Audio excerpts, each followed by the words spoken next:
How is everybody doing this morning? This is L.A.Kendrick with another tale from the vault of Would You Dare. And what I'm going to share with you today, guys, may throw you a little bit off and it may be a little unsettling, but remember, we talk about everything cryptic, demonic, extraterrestrial, supernatural, ultra-dimensional, serial killer. We talk about anything here that would spark the imagination. So just got through my warm-up and my workout. Make sure that I stay physically fit and keep the mind sharp.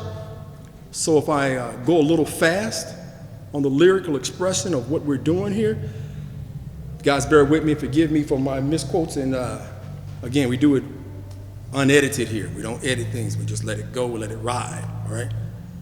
So, make sure you get a copy of The Foes of God, and I've already sent some of you guys some of the merch, shirt.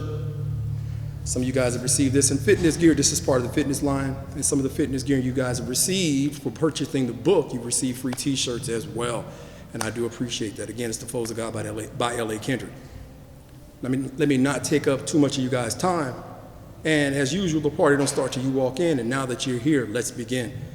Now, you guys have heard about alien abductions, cattle mutilations, animal mutilations.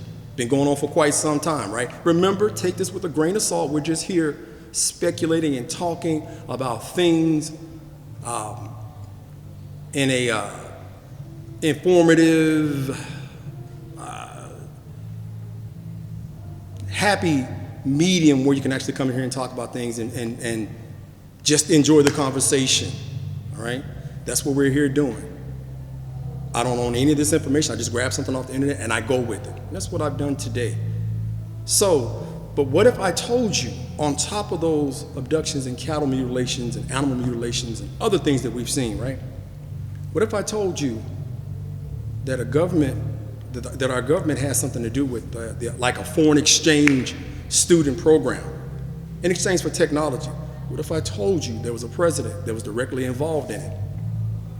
There was an article that I pulled up right here from Gaia, all right? And this comes from, like I say, Gaia staff, and it's November 15, 2019. Did President Eisenhower meet with aliens at Holloman Air Force Base? All right, and here's the article. I'll show you the article so that it doesn't scroll up and do something weird. I'll show you at the end, okay?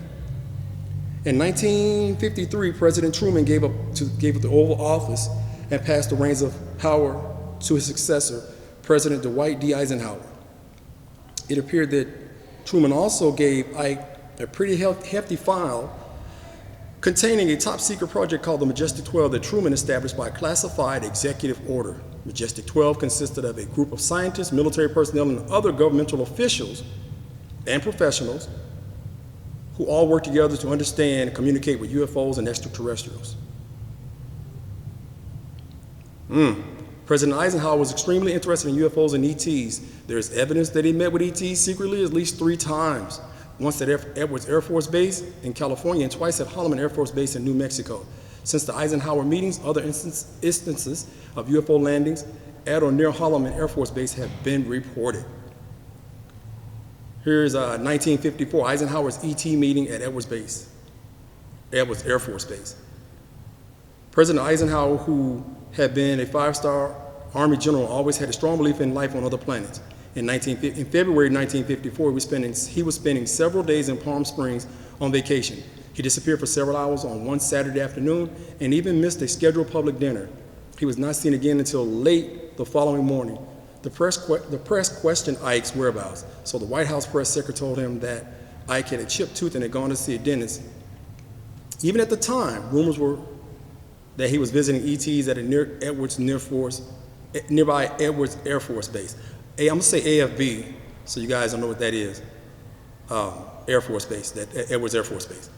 The dentist story falls apart upon close inspection. Washington Post staff writer Peter Carlson denies the story of the chipped tooth and calls it a cover-up. There was no dentist visit. The Eisenhower Presidential Library has detailed reports of all Eisenhower medical and dental records. There's no reference to a broken tooth or chipped tooth or dentist visit relating to the Palm Springs visit. The library has copies of acknowledgments that were sent to everyone Eisenhower had contacted while in Palm Springs. There were records of people who met the airplane, people who sent flowers, the minister who gave the sermon at the Sunday service he attended, and others who played minor roles, but there's no proof of a note sent to a dentist. Years later, the dentist's wife, the dentist's widow, said she had no recollection of ever being told by her husband that he had done dental work on the president. Corroborating evidence of the ET visits. William Cooper, who was on the Naval Intelligence Briefing Team, had access to classified documents. He's a credible witness. His review of those documents revealed that ETs had contact with Earth, and they warned the Earth that the Earth was on a path to self-destruction, and they wanted to meet to help effectuate a long-lasting peace. The first meeting with the aliens and President Eisenhower at AFB in February 1954, Naval Commander Charles L. Suggs reported that his father had attended the meeting between Ike and the ETs. Eisenhower met with two Nordic appearings, blue-eyed ETs, and one stood near the door as a lookout. That's just how it's worded, you guys. The discussions were polite. Eisenhower wanted to effectuate a treaty with the aliens, but was unwilling to agree to their demands that we cease testing nuclear weapons. The aliens had left with no treaty in place, but returned the next year to AFB, Holloman, in New Mexico, not too far from the famous Roswell alien craft site, for a subsequent meeting with Eisenhower. Remember, you guys, the Corona, New Mexico is where they reportedly had the actual alien crash site, not Roswell. Roswell was just the closest place, the bigger name, and they went with it. There's a corroborating story to the ET meetings with Ike at Edwards Air Force Base. The accuracy of the story is difficult to confirm. A man named Gerald Light wrote a letter April 1954 to have been an eyewitness to the AFB meetings between Eisenhower and ETs. Light provided details such as watching Air Force officials studying 5 craft with the permission of their alien owners. Some question the credibility of Light's reports, since he was known to have a love of the occult and claimed to be clairvoyant, always trying to discredit somebody. But others like Meade Lane, the former director of Borderland Sciences Research Foundation, confirms and believes that Light did know firsthand what occurred. These are talking about the alien cover-ups. There were several eyewitnesses of the second meeting between Ike and the ETs at Holloman Air Force Base in New Mexico, which is only about 120 miles from the well-known Roswell incident. Remember, it's Corona, according to reports, where the actual crash happened. The reports are more detailed than the ones provided for the AFB meeting. And in February 1955, approximately 300 people saw Air Force One land at Holloman,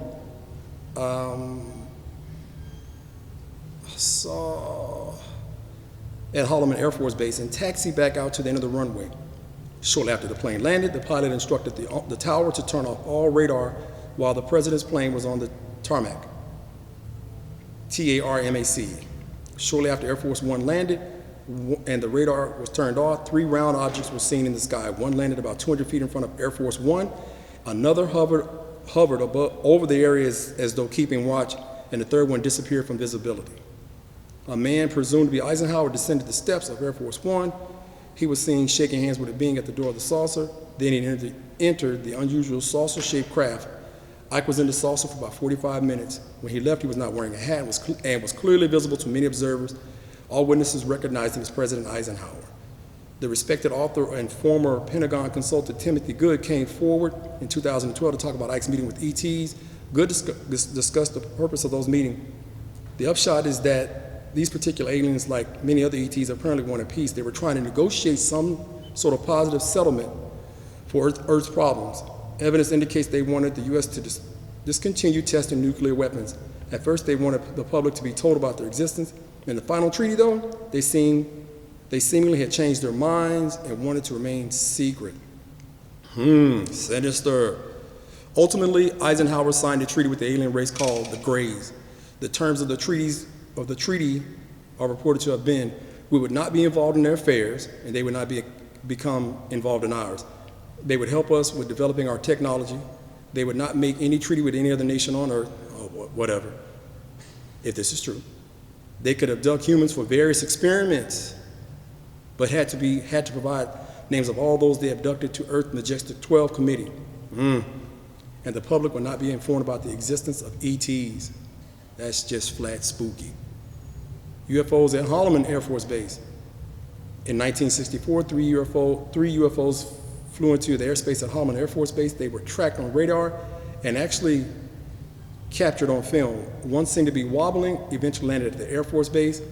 3 humanoids with blue-gray complexions dressed in tight-fitting flight suits were met by the Air Force Base commander and 4 other officials.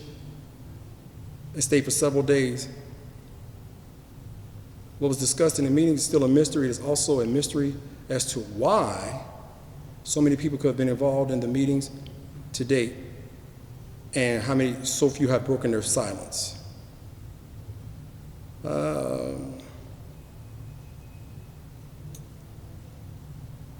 Okay, there may have been a time when alien cover-ups were beneficial for the safety of the country and the planet, but is it still necessary in modern times? There's a strong consensus among officials that alien evidence shared with, evidence and cover-ups are widespread. Will the government ever share with the public all the documents concerning ETs visiting the Earth and making treaties with our government? Why does the government still believe that aliens visits need to be covered up? Learn more about alien visits and subsequently government cover-ups. All right, there that is, guys. I try to make it as quick and as painless as possible.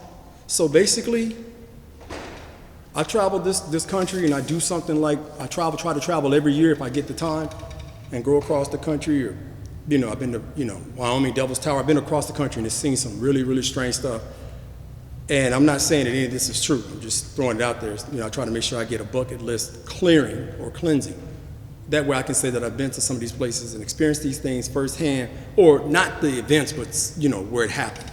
So I don't know, man. This is humble yourself, you guys. Because this could very well be possible. From what I understand, there was another article that I had seen where the aliens had actually broke the treaty and knew that our government, of course, couldn't stop them. So they were just taking people willy-nilly, even to this day. They said millions of people, and even Eisenhower's granddaughter has been talking about what her and her granddad discussed. So I don't know, man. It's pretty heavy, pretty deep, pretty intense. So you guys tell me what you think, right? Leave a comment, man. Like, share, comment, and subscribe. I don't know. It's a big, big world out there and an even larger universe. So don't think that we're the only things out there. You can see all the TikTok videos and all the government information that's been coming to light here lately. And you see what's happening. They're definitely talking about things that have happened. And they're breaking their silence on the cover-up. So like, share, comment, please, and subscribe. Remember, check your dark closets of your home. Check your recesses. Make sure that you